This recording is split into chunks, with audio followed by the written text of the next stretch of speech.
Be aware of the contents of your mind as you're going through your day-to-day, week-by-week motions. Be aware of the contents of your mind.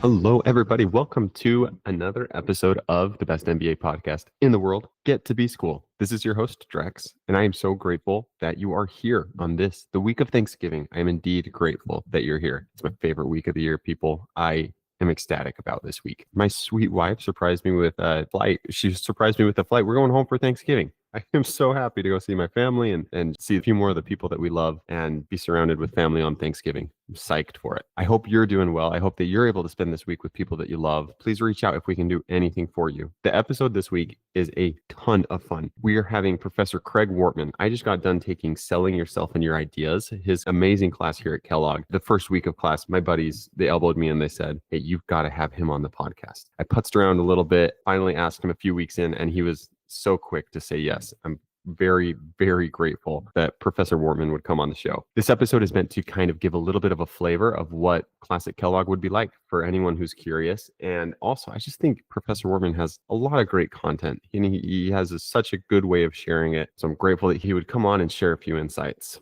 The usual, please, if you know anyone who should be on the show, or if you should be on the show, please reach out. I love making those connections. I mean it. Thank you. Please keep doing what you're doing. Otherwise, please keep sharing, sending this to friends. It's working. So thank you. Thank you for helping support the podcast and getting it into other people's ears to try and help. Aside from all that, I really do hope you're doing well. I hope this is a great week for you. Hope you're with people that you love. If you're not and you need someone, please reach out. Let's have a phone call and try to make things better. And now, besides all that, let's get to the good part with Professor Craig Wortmann. Professor Wortmann, thank you so much for coming on the show. My gosh, thanks for having me. I'm delighted to be here. On the first day of class, my buddies and I were all like, you should ask him. You should ask him. And I thought, maybe. It took me half the term to get up the guts to ask you, but here we are, and I am delighted to have you. Well, I'm delighted to be here, Drexler. I said yes in a nanosecond. You know I did. So I'm looking forward to it. If I can endorse you before we jump in, Craig, Professor Wortmann is the king of the pointy point of view, which we'll dive into a little bit later. He is a Kellogg alum. He went to Booth to teach for a little bit and returned to, as he says, fill the gaps. And we're so grateful for those gaps being filled. He built out the renowned course, Selling Yourself and Your Ideas. It has been, I'm not trying to butter you up, Professor Wortmann. It has been one of those classes that as I take it, my outlook changes. It truly is one of those courses where you sit in it and you think, this is why I'm here. This is why I'm coming to business school. And I have loved it. The last thing that I'll say, he is the ultimate example of resilience as he learns to run again. So, Professor Wortmann, thank you again. Thanks for coming on the show. Thanks so much for having me and for that super kind endorsement. I'm psyched to chat about any and all things. Well, then let's dive in. We're just going to cannonball in because the goal of this discussion is twofold. One, get the listeners to know you. You're the first professor that we've had on. We've had some faculty, but this is a really fun episode because my hope is that A, the listeners will get to know a professor, get a kind of a feel there, and then B, get a small flavor of what it would be like to take a class from you. So why did you come back to Kellogg? That's our first question. Why did you come back? Well, because I bleed purple. And I almost mean that, as you mentioned in your kind introduction, Drexler, I was a Kellogg grad. So in this discussion about business school, I want to, wear my bias on my sleeve, wear it honestly. I'm a B school person. I always say I got my MBA in the century before the one we're in right now. So dating myself. But, as you mentioned, I had a wonderful experience at Chicago Booth. It is, of course, a fantastic institution. I'm still super close to my friends there and I miss them, but I got an opportunity to come to Kellogg for a bunch of reasons. The main reason was to found something that we call the Kellogg Sales Institute, which was just another sort of really interesting thing that I wanted to pursue. And Kellogg gave me that chance. And so, and coupled with the fact that they sort of gave me a chance to come back home, that was really great. So that happened about 9 years ago. Seems like 9 minutes ago, but it's just been fantastic. Let's pursue that a little bit. This Kellogg Sales Institute, what does that look like to actually build that out? Yeah, I mean, it's a process. So it began its life as this, a couple of like-minded people sitting in a room at Kellogg saying, how can we help sales organizations that are outside the walls of Kellogg transform their people using the curriculum that, that I brought, or curriculum's a strong word, Drexler, using the course or course and a half that I brought to Kellogg from Chicago booth. So that was a question in our mind that we started working on right away, in the first minutes of being on the ground at Kellogg. And then the other obvious one was, how can we impact the students more positively? And that is a work in progress. So selling yourself and your ideas, this course that you and I are in right now, was born as a result of the Kellogg Sales Institute being founded and us asking ourselves, are we offering the students enough content, curriculum? Again, I hesitate to use that word curriculum because I wouldn't consider it yet a curriculum. We'll get there. But, are we offering them enough goodness around sales? And I'm hedging a little bit on that word because, as you know, being in the course, it's not a sales course per se, but I did say to the administration, the one word that is non-negotiable in this course is got to say selling yourself and your ideas, because I want to change the mindsets around sales. And again, that's all stuff we can pursue, but that's really how this institute got started: externally focused and internally focused. Awesome. So those internal efforts, what other gaps are you trying to fill? The major one we're working on right now, which is really, really exciting, and I think is going to put, I'm ambitious if I'm anything, Drexler, but I think it's going to put Kellogg on a map in a different way. A fellow professor and me, a guy named Scott Bargon, who's a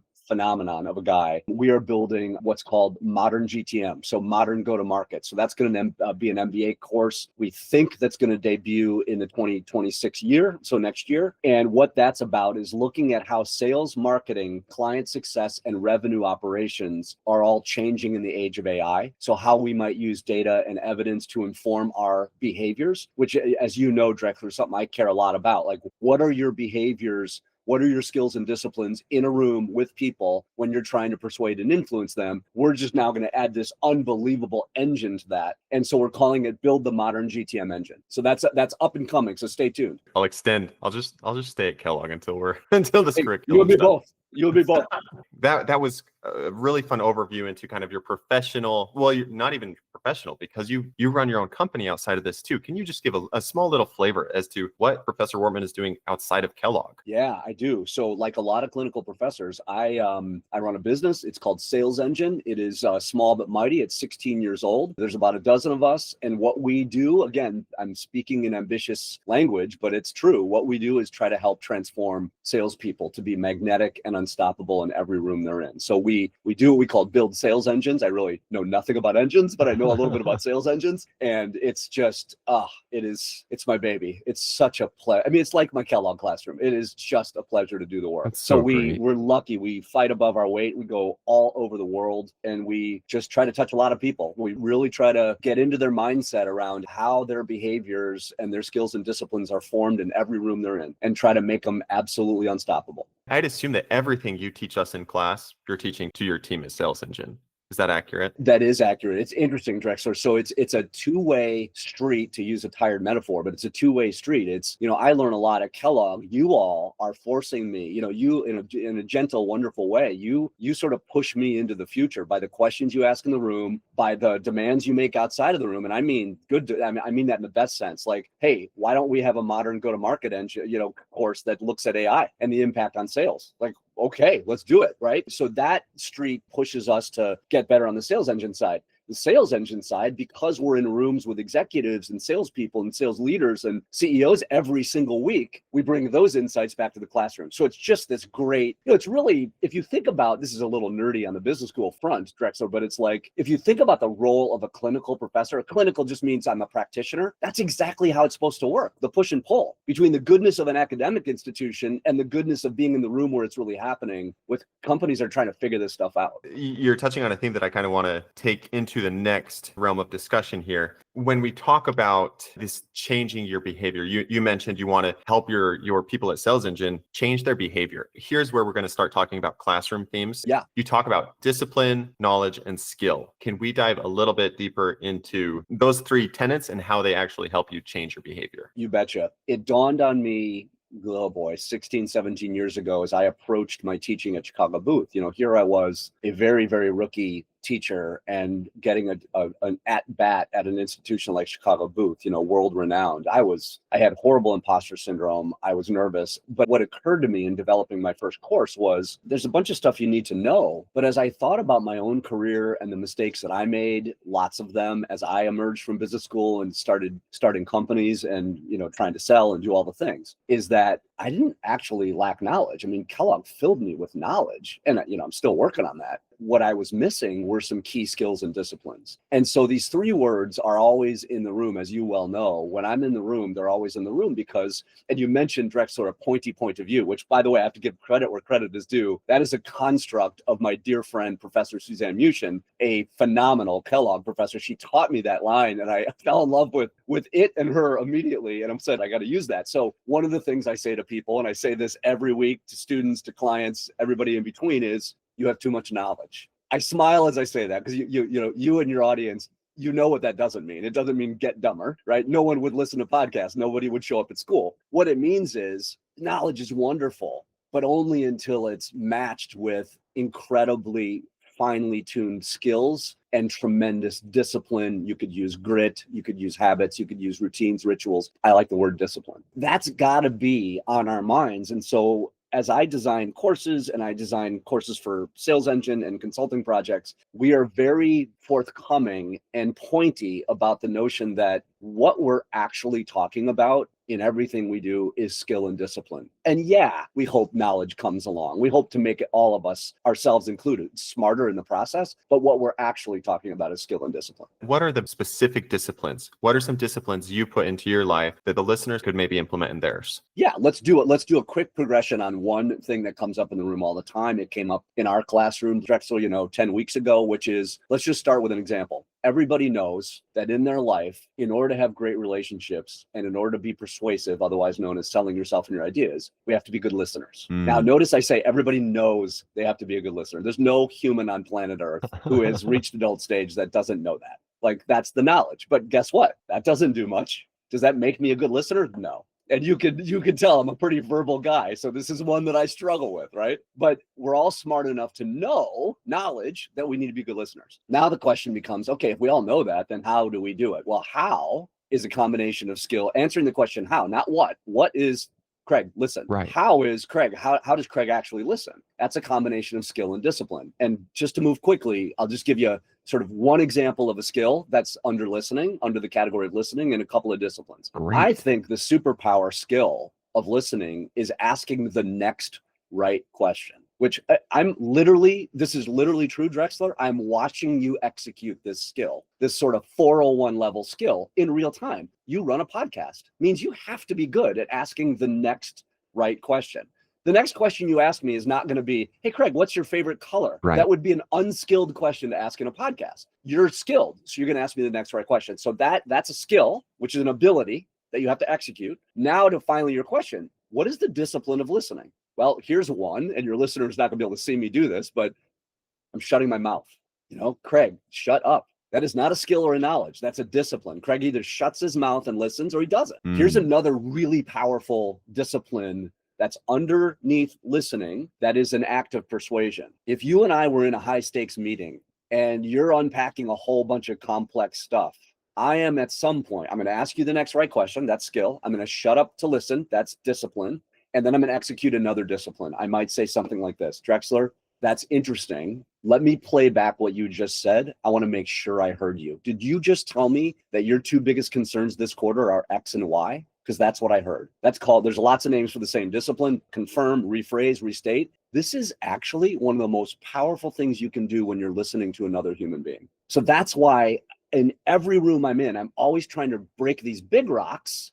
Be a better communicator, be a better presenter, be a better salesperson, be a better listener. That's a big rock. Try to break it into at least its 3 component parts, if not 9. We'll carry on that theme because, again, you're just touching on things that selfishly I just want to apply to just the life of Drexler. Like, I have so many aspects where this applies directly. One, when I go back and I re-listen to these podcast discussions as I'm editing, all the time I think, oh, wrong question, dude. Like, they opened this door and you went this way. That goes with the skill part of it. How do you work on the skill of of being a better listener. You do what you just did. So what you need to do is you need to have reps or at-bats. One of the cool things about a podcast actually is you have a built-in mechanism to evaluate your skill. Think about it this way. I'm going to use a metaphor. So tomorrow you're going to rewind this sucker, you're going to listen to it again, and you're going to have moments where you're like, dang, Drexler, that was a great question. Dang, Drexler, that could have been a better question. So metaphorically, you're at the ceiling looking down on your own behavior. This is in the world we live in with Google Meet, Zoom, Teams, phones, whatever. We have the ability to watch ourselves do these things. We record them, or we just record the audio and we listen to them back. And what you're doing is you're coaching yourself in that moment. That's how we build skill. The really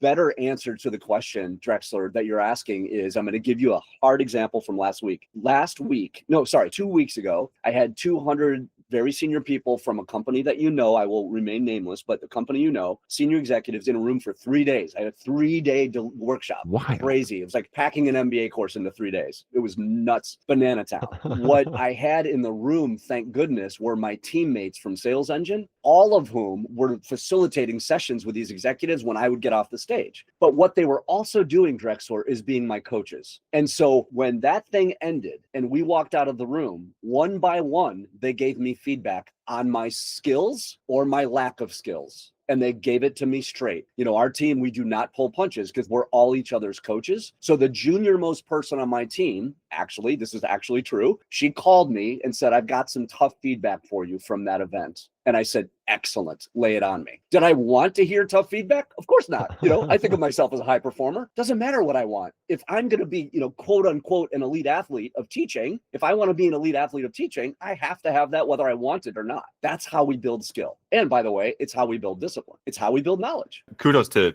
her for having the gumption. I would never say those words to my boss.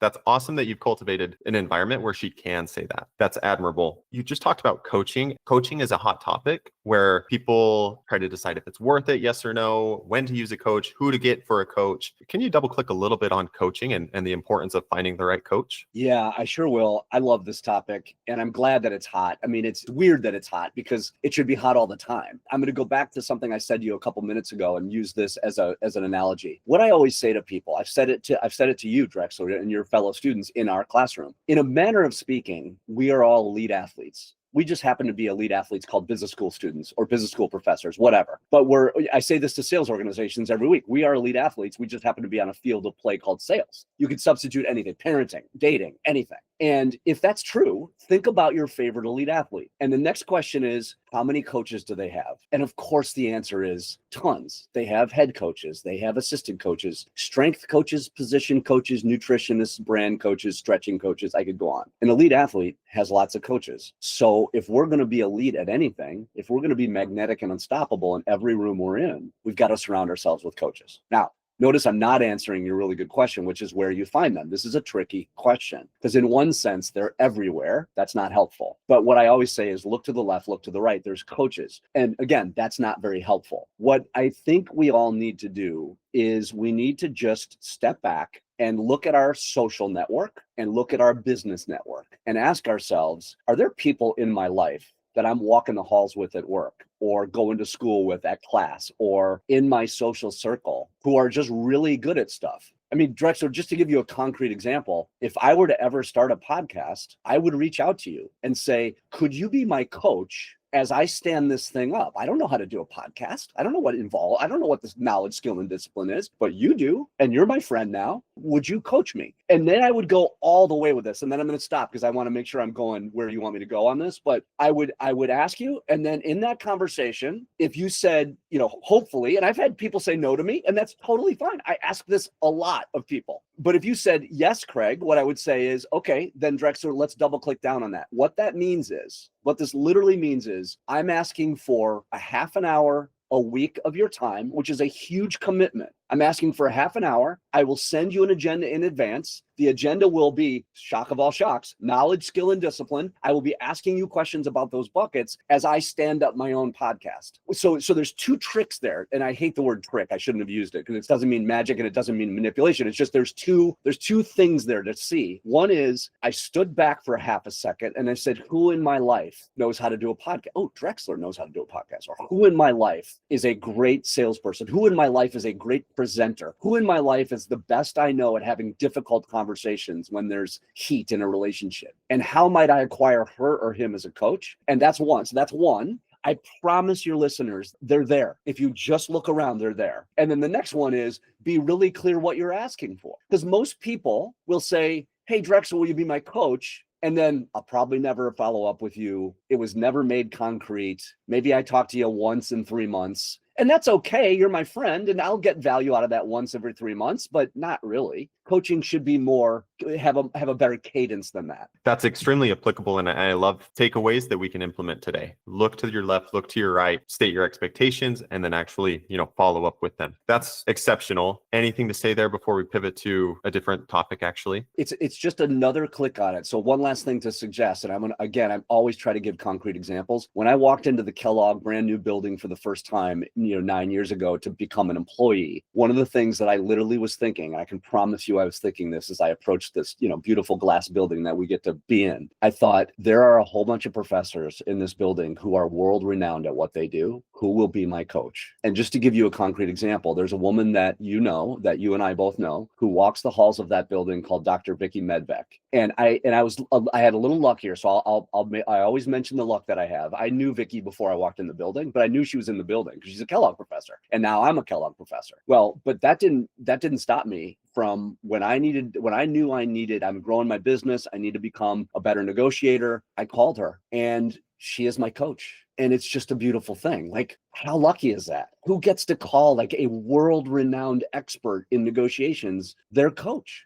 It's crazy. It's just super lucky. But it's not just luck. It's also discipline. I have to call her and take the risk of her saying, Craig, are you kidding me? I'm like the busiest person in the world. I love you, guy, but no. I had to take that risk. And then I had to get gritty about, okay, Vicky, here's the agenda that we're going to do. Here's this, here's that. Would you do this? Would you do that? I love that. And just again, I love how we keep tying knowledge, skill, discipline in there. If we can, I want to go to a few other favorite takeaways from the Selling Yourself and Your Ideas course for the listeners. Storytelling. It's something I really struggle with. Talk to the listeners about the knowledge, skill, and discipline of storytelling. So let's break this down. Once again, like listening, we all know that we need to tell stories. And maybe this one's not quite as obvious as something like listening, but I think it is. I mean, it's in our bones, right? We're human beings. The scholars say that we're wired for narrative. And so if that's true, we've got to be walking around with stories. And again, to make it concrete, Drexler, it's like, if I need to sell you something, I need to sell you on the value of an MBA. One way to make this really simple and concrete is I have two choices. I can sell you the facts of the MBA. Kellogg is objectively better than XYZ business school, or, you will make XYZ more money when you graduate from Kellogg. All these things are facts, right? That we can find out on the web and out in the world. And that's wonderful. Those facts are wonderful. Or let's just be binary. I can extol the facts of getting a business school education, or Kellogg in particular, a booth, or whatever I'm selling. Or I can tell you a story about one person named Drexler or Joe or Susan or Katie or whoever who got an MBA at Chicago Booth or Kellogg, and how their life was changed and transformed. And what the research would suggest, and this is all under the knowledge bucket, Drexler, all under the knowledge bucket, what the research would suggest is when I tell you that story about Katie, one person, I am 7 times more persuasive about getting you to go to business school than I would to extol all the amazing facts about what you get in your life from going to business school. So that's the knowledge that we know we have to do that. Now, skill is telling stories with power. One of the things that superpower stories is emotion. When you read a novel, when you go to movies, and this is true of you, and it's true of me, and it's true of everybody else on this planet, we go for the emotion. We go for the ride. So skilled storytellers weave emotion around the facts of the story, right? This guy I know named Drexler, it was a rainy day, and he was hustling from the parking garage into the glass building that is Kellogg for the first time in his life. And he was nervous. That's the first line of a story I just totally made up, right? And you can already feel the emotion in it. That's skill. Because I could do it like this. A guy named Drexler walked into the business school. That's still a story. It's just not a very good one. It's not interesting, right? And so that's skill. And then discipline, there are 9,000. So I'll just mention one or two. One is, which I've made you do tonight, I'm making you do tonight, which is land a story within a minute or two. Because I mean, we, at the campfire or around a couple of beers or whatever, I can tell you a 9-minute story, and that's okay. But when you're in an interview for a job, you can't tell a 9-minute story. You got to tell a 1-minute story, and it's got to be equally as powerful. So that's the discipline of the thing. And the other discipline I'll mention is something I've said to you 100 times throughout our course this quarter: become a collector. Collect stories. That's a discipline, not a skill or a knowledge. Just collect them. You can always throw them away. Just like you collect books, you can always throw them away if you don't need them anymore. I was hoping that you were going to touch on collecting, because in class you walked us through this awesome tool. It's like, oh, this seems obvious, seems like something I should have been doing, seems like something everyone should be doing. No one is. And it was this tool where it was just an Excel workbook that was just linked to different types, different categories of stories. And what I love too is like, okay, not every story is something that you experienced personally. It could be a friend that experiences it. That's still a story that can go in your collection, that can be used, that can evoke emotion. I loved that. I love that you clarified that, because I would have failed to do that, Drexler. And it's a really important point. I promise you tonight, I can almost promise you tonight, that when I see your stories, all of you amazing students, I will walk away with stories of my own. And here's what they'll look like tomorrow. Well, I'm flying out of the country tomorrow. On a plane, someone will say something and I'll go, oh my gosh, literally last night, this young guy named Drexler told this story. And then I tell your story. And now it's my story. You've just given me a gift. But it's not quote unquote my story. It's still your story. But we do this all the time. Every single day you tell someone else's story. And that's totally normal. I'm so glad you pointed that out. They do not all have to be first person stories. Just the most important part for me personally is like, you got to write them down. You got to collect them. You got to actually physically collect them. And that has been, to write them down. I have loved that. You have to write them down. It would be like walking into a job interview, without a written down resume, and someone saying, can I have your resume? I said, I've never written it down. That would be nuts. No one would ever do that. But yet we do that all day long with stories. It's your story, one story, is 7 times as powerful as anything that's on your resume. Yeah. Thanks for calling that back. You said it earlier, and that's just the wildest statistic, but yet rings so true. I think about the stories, and the stories are what get you to take the hard steps. Nailed it. Okay. This is kind of nerdy. Well, I shouldn't say nerdy. It's your class. I'm sorry. But hey, that's a compliment. I'll take it. I have really enjoyed implementing the discussion that we had around meetings. So just again, this is kind of just for the listeners, but talk about how to make the meeting the best meeting of the week, as you said in class. Yeah, I love this. I love this topic, and it's so crazy because it sounds so boring and mundane, and it's anything but. So think about it this way. The question that your listeners, I hope, would be asking themselves is, how many meetings do I have a week? Generally, the answer is between 25 and 35. And that, obviously depends on your profession, blah, blah, blah. And then the next question is, how many meetings do the people you're meeting with have every week? And the answer is 25 to 35. That's a lot of meetings. How many of them are awesome? And this is where everybody laughs uncomfortably, rolls their eyes, sighs in despair. And again, all of this is knowledge. It's all from research. We know, and I'm going to use a tough word, we know meetings generally suck. So if that's true, why don't we fix that? And now I'm going to use our knowledge, skill, and discipline thing again. I believe that running fantastic meetings is just about 100% discipline. And to define that term, discipline is choice. It's binary. You either do it or you don't. You either got up this morning and worked out or you didn't. You have all the knowledge, you have all the skill. You either worked out or you didn't. You either run meetings great or you don't. And the test, I call it the Friday night test. How might you run your meetings such that everyone you meet with, when they're driving home to their families or taking the train home to their families on Friday night, and they've had 35 meetings, how might you run your meetings such that they're thinking of yours? And I believe this is right at our fingertips. It just takes a lot of discipline. Discipline is preparation. There's a huge long list. Discipline is during the meeting to use something like a purpose benefit check. Drexler, the purpose of this meeting is to do this. What I hope we gain is this. How does that sound? A purpose benefit check at the beginning of a meeting. Pivoting through a meeting. Asking great questions. Now that becomes a skill, but I would argue that early in a meeting, you ask a specific species of question called the connection question, which I don't think takes a lot of skill. Drexler, I might say, 3 minutes into a meeting, before my purpose benefit check, I might say, Drexler, I'm a big reader. What's something you've read in the last couple months that just really stuck with you? That's what we call a connection question. I either have the discipline to ask that question or I don't. But notice it's a better question than, hey, Drexler, how about those Cubs? Or how about the weather? Those are okay questions. They're just fine, as I say in the classroom all the time. Why would we be fine when we can be great? So meetings are mostly discipline.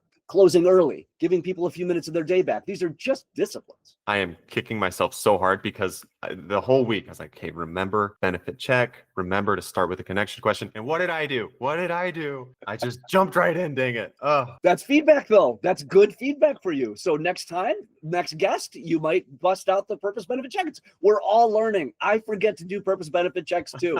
I do. I honestly do. haven't seen you forget. I honestly do. This has been so fun. If it's all right, I want to just close with maybe two, maybe just one question, and it's going to be tailored more to advice. A lot of our listeners are either current students or their prospective MBAs. What are you telling someone who's going, Professor Wortmann, what do I need to be thinking about as I consider going to business school? One of the things that it took me a while to learn when I got into business school was how to organize myself. And again, this is where I'm hesitating, Drexler, because people like you know a lot more than I do about that, because it's been a long time since I've been in business school. But it took me a long time to figure out, like, how am I going to take notes? How am I going to revisit those notes and get what we call spaced repetition with those notes? Where am I going to store that stuff? Hopefully not a huge percentage of your listeners are probably rolling their eyes right now. Hopefully not. But this seems like a mundane topic. But again, like meetings, it is really, really critical. So get incredibly organized. Then I would say the next thing is, and this is all about discipline, is when you get to business school, decide as you approach that impending first day, what your non-negotiable disciplines are going to be while you're in business school. Because business school, as nobody knows better than you, Drexler, is busy. We put a lot of demands on you, and it can change your routines and rituals. And when I say routines and rituals, I mean like getting proper sleep, working out, eating healthy. That kind of stuff can go sideways. It did for me when I got to business school, because it was a completely new beast and I didn't know how to get my arms around it. And so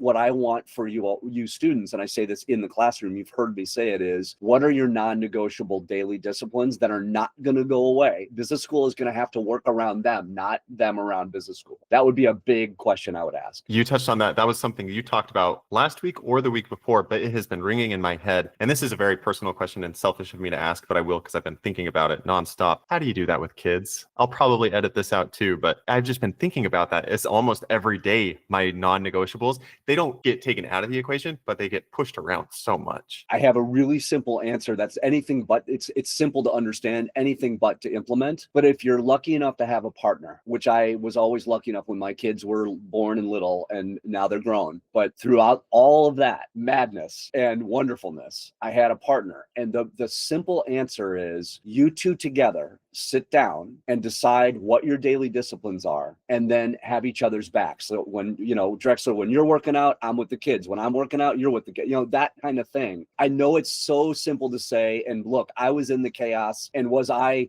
100% insanely disciplined during those years? I was not, but I was pretty darn disciplined, and it was because I had a good partner. Now, if you don't have a partner, it gets trickier. But what you do is, and this is the same, by the way, in business, this is the same for your business as it is for parenting, is get support. I will give you the weirdest example. For years in my first business, this is embarrassing. For years, I fought my investors and my board because they said, Craig, you have to get an assistant. And I'm pretty tech advanced. I always, I'm not anymore. But I try to stay on top of tech, AI, all the things. And back in the day, I could make a flight faster than I could turn to you and ask you to make a flight for me. And so I fought it, and I fought it, and I fought it. And now if I have a problem and it starts to get my hair on fire, I get support. And again, that in a parenting context, that can be neighbors, it can be grandparents, it can be all the things. If you don't have, and even if you do have a partner, it's those simple things. But notice the question it starts with. It starts with the question, what are the 2 or 3 things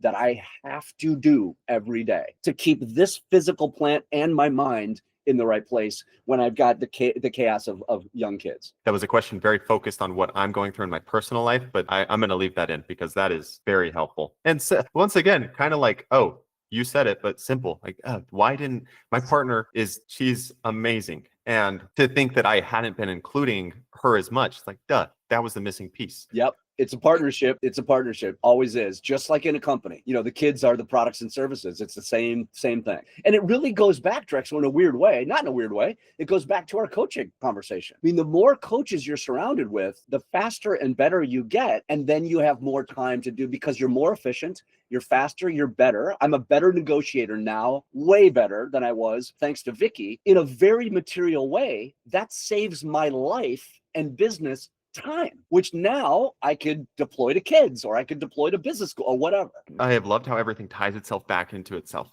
Honestly, so much of it comes back to knowledge, skill, and discipline. And I know that's no news to you. That's what you've been preaching, but it's fun to be on this side of it too, where you kind of get converted. You're like, oh, it really does come back to knowledge, skill, discipline. This really is the last question. Then I will get us out of here early, because how bad would that be if I ran over? But switching, it's again an advice question, but it's not just for someone thinking about business school. It's just, what are you telling people most often to think about as they go through life? Really, what are you leaving the listeners with, business school or non-business school? Be aware of the contents of your mind as you're going through your day-to-day, week-by-week motions. Be aware of the contents of your mind. If I have learned one thing about discipline, Drexel, anything, business school, parenting, and I'm really, there's a word for what is underneath my answer, and it's resilience. One of the things that we all need more of, myself included, is we need the rubber band to snap back faster. We all move faster in life. Life accelerates, and that's a wonderful, wonderful thing. I love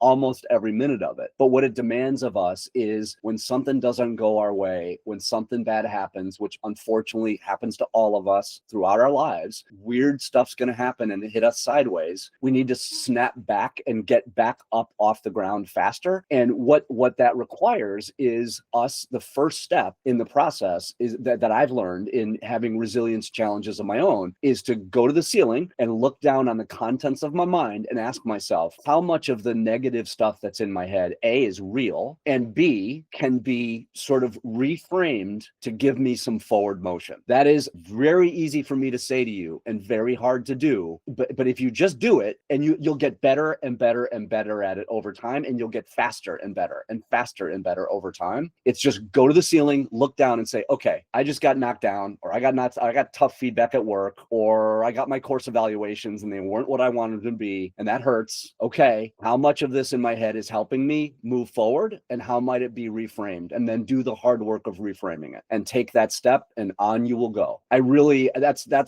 really a body of current work for me, as you know, Drexler, and it's exciting and terrifying and hard and all the things, and that's why I love it. There's a gap, and I want to fill that gap. Like, I don't know that we're good at that yet. I know I'm working on being better at it. Phenomenal.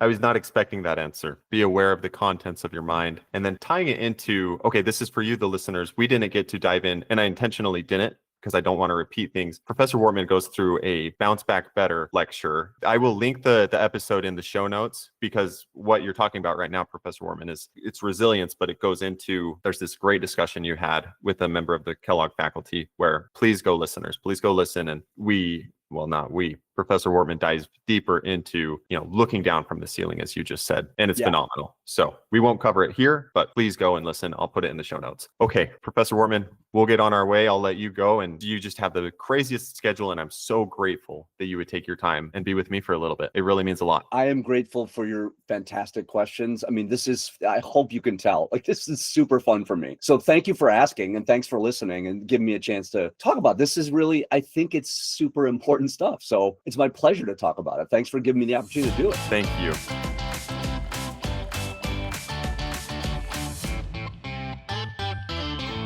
Just show up tonight and we will have some fun. It's going to be great. We'll have some pizza. It's going to be a long night, but it'll be awesome. See you tonight. Remember, 5:30, Yes. starting early. Okay, we'll see you guys. Thanks so much for having me.